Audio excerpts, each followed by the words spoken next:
every day, one by one, I'm gonna try every recipe of Laura, starting from the very beginning.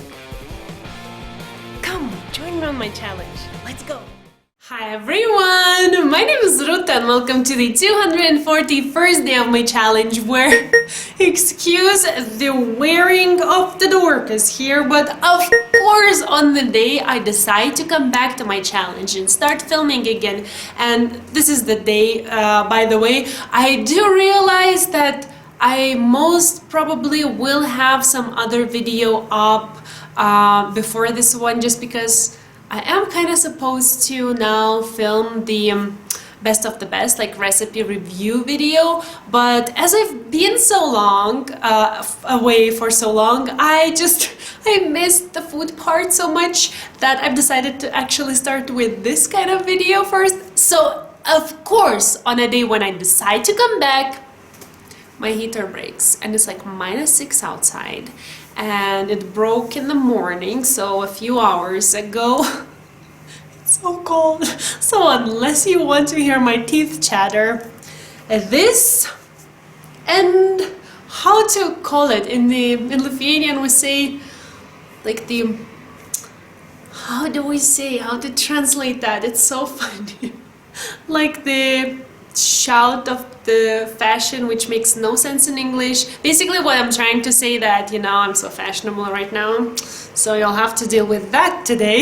So anyways, today I'm gonna try butternut squash risotto, and for the time being I'm enjoying having long hair, meaning I can actually make myself a little bit warmer.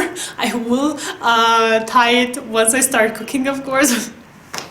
It's so cold, I'm going crazy, I feel like. So I'm gonna try butternut squash risotto today. And before we move on into the ingredients, I do want to share two of them.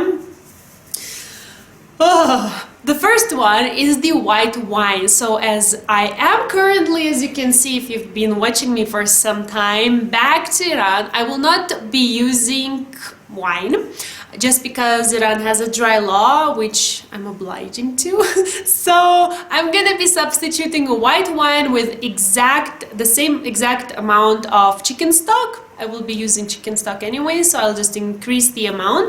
And the second thing is the fresh sage that is called in this recipe. Now again, if you've been following me for quite some time, you know that where I am living in Iran, I cannot really get my hands on neither sage nor rosemary.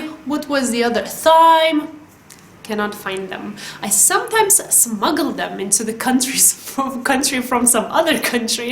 Like one time I literally brought a plant, which I don't think is allowed, but I really wanted the plant. So now I have a stash of a dry sage, which also you cannot really find it here, but I brought it with me. So I'm gonna be using that. When you're using fresh herbs, you usually put them in the very end. As I will be using dry ones, I will add them in the beginning so they have time to kind of infuse everything with their taste. But that's basically it. So now I'm so excited. Let's go over all the ingredients and let's get started. We're gonna need 200 grams of arborio or risotto rice, 250 grams of butternut squash, finely diced, 70 grams of celery, finely chopped, 1 small onion, finely chopped as well, 1 clove of garlic, minced, 1.5 liters of chicken stock, 30 grams of butter, 2 tablespoons of extra virgin olive oil, 1 teaspoon of dry sage, 40 grams of freshly grated Parmesan, and salt and pepper.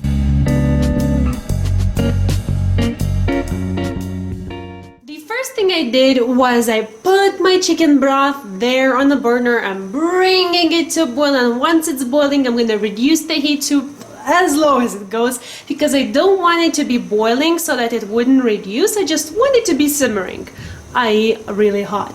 Here I have a pan fit for making a risotto. It's a non-stick, a big pan with high sides.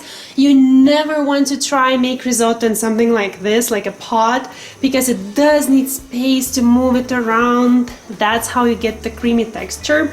Laura says. So this is my risotto pan. That's what I'm trying to say. So to it, I'm gonna add the extra virgin olive oil. I'm gonna preheat everything over medium-high heat. And once the oil is really hot, I'm gonna add all of the veggies. And oh boy, do I speak fast. I'm gonna need to catch a breath. So I'm gonna add butternut squash, celery, onion, garlic. I'm gonna season everything with a little bit of salt and pepper and cook for 6 minutes.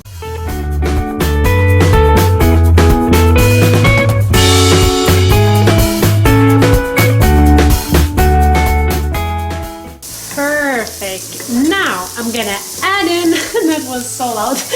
I'm gonna add in my rice and stir it in for about a minute.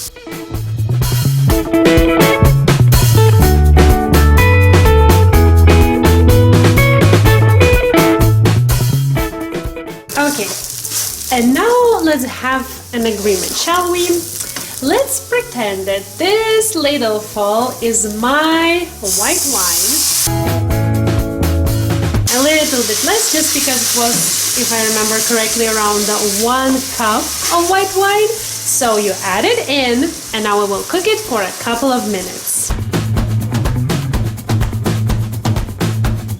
Okay, so it's actually been only 30 seconds and the liquid was fully absorbed, so let me add another ladleful so it becomes quieter, or a little bit more. And let me get you through the process of making a risotto and why did we have to pretend that was alcohol. So first you add the wine and you wait for it to cook out completely.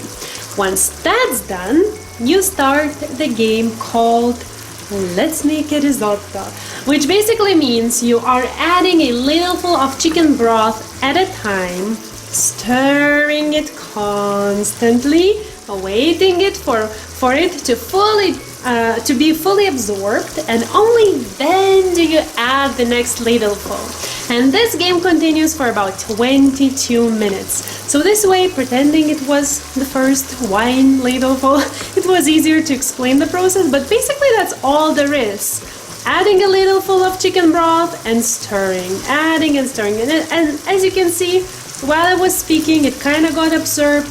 So I'll add another one and just keep playing the game.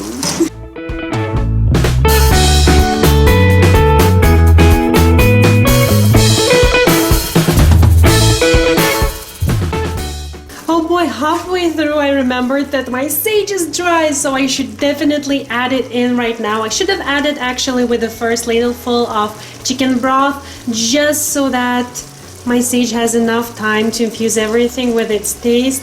Oh, thank God I remembered.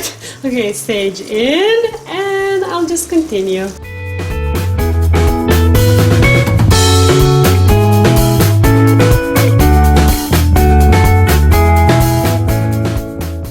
"22 minutes have passed, and as you can see, I'm again at the chicken stock mark, and actually this will be my last ladleful. So what I'm gonna do now, I'm gonna turn the heat off, add the last ladleful of chicken, and I'm like kind of showing, but you don't see my finger there. I'm gonna add my last chicken stock, ladleful of chicken stock, along with the Parmesan and the butter, and then I'm gonna do something which is not really in the written recipe, but what I've learned from more recent videos of Laura.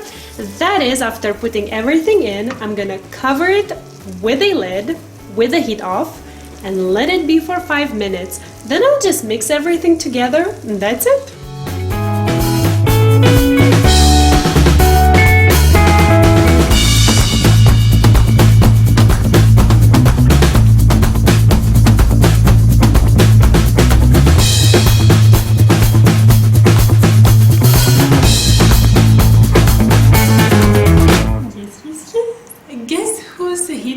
Got fixed. Guess who's happy about the lunch? Again, the same person. Okay, first try, then talk.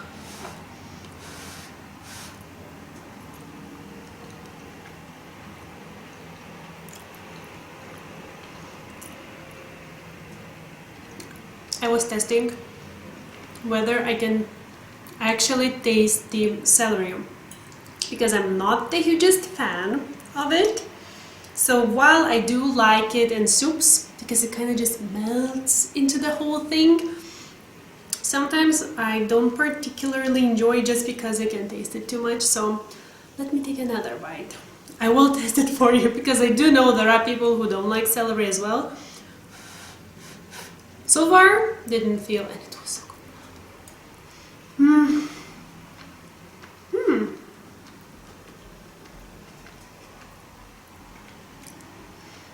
You know what? Even if you don't like celery, that's fine in this dish. You don't really taste it, which is kind of weird having in mind how much of it I can see it. Last bite, I promise. This is so good. I miss trying new recipes with you. You know, I want to share something because yesterday when I mentioned my friend that I was to make risotto the next day, she said, oh my god, I love risotto so much, but I feel so intimidated to make it. She never tried to make one before, which got me thinking. I do remember the very first times I tried making risotto, and it's not a nice experience. Not at all. The first 2 times maybe I was so scared because there are these terms like a wave and then mixing. You feel so intimidated. You don't really know how much to put of the chicken broth, how much to mix. Like, you're just like, ah! But actually at this point, I think this is like the 5th maybe risotto I've made, plus the ones I remade again.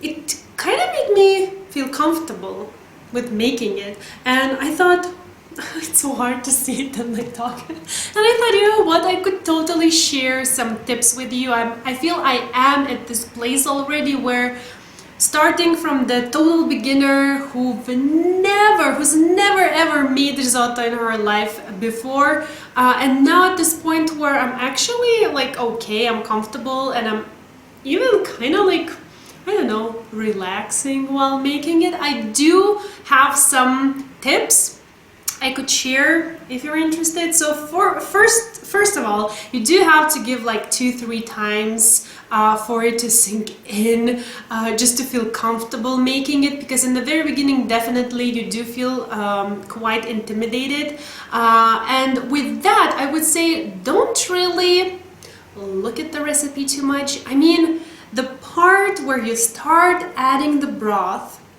is the part where you just add and mix, and if you don't leave it be for a very long time, which basically means not more than a minute unattended, it will be fine. To be honest, now as I was filming, I was kind of standing all the time and mixing, but when I'm making without the camera, I have to be honest, I just leave it be for a bit, not more than a minute again, and I kind of tidy up the kitchen. I can start making the salad or something, and this like 22 minutes just fly by, which in the very beginning it felt like, oh my god, this takes forever, it will never end.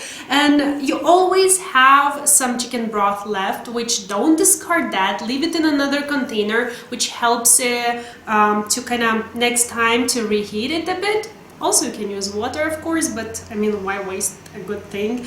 And with risotto you have to have in mind that you shouldn't cook more than 6 would be pushing it, and it's the best when you just make it. Like, once I reheat it, I know it won't be as good. It will be still very good, but this first creaminess, and even now as I'm talking it's cooling down, I can see it's getting thicker, which is what it does. So basically you want to time your eating time with the end of cooking it, because it's just like, oh. And it's totally worth it. In the very first 2-3 recipes I tried, I remember thinking, okay, this is great at all, I love the end result, but most probably I will never make it again, just because it feels feels so labor intensive, even though we're talking about 20 minutes, which is not so long, but somehow when you're standing in the very beginning and you're not used to that amount of time, it's really too intimidating. So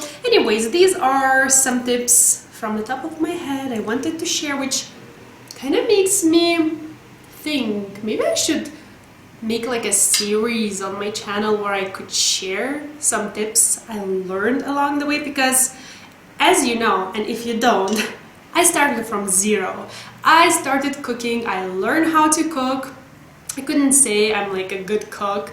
I just followed the instructions basically, but I started with this challenge, and as this is tempting me so much. As I've had some journey, 200 and something recipes already and counting, and I'm cooking a lot off camera as well, I did learn and collect some tips which I'm using myself right now. You know how they say you learn from your own mistakes, so yeah. Okay, as I really want to take this bite, so if you want, go and check the original recipe by Laura there. You can find the written recipe in the description box down below. It will be with the wine and with the fresh sage, so you can see when to actually add everything. I really hope you enjoyed, and I'll be running away. Thank you so much for watching, and I'll see you soon. Bye!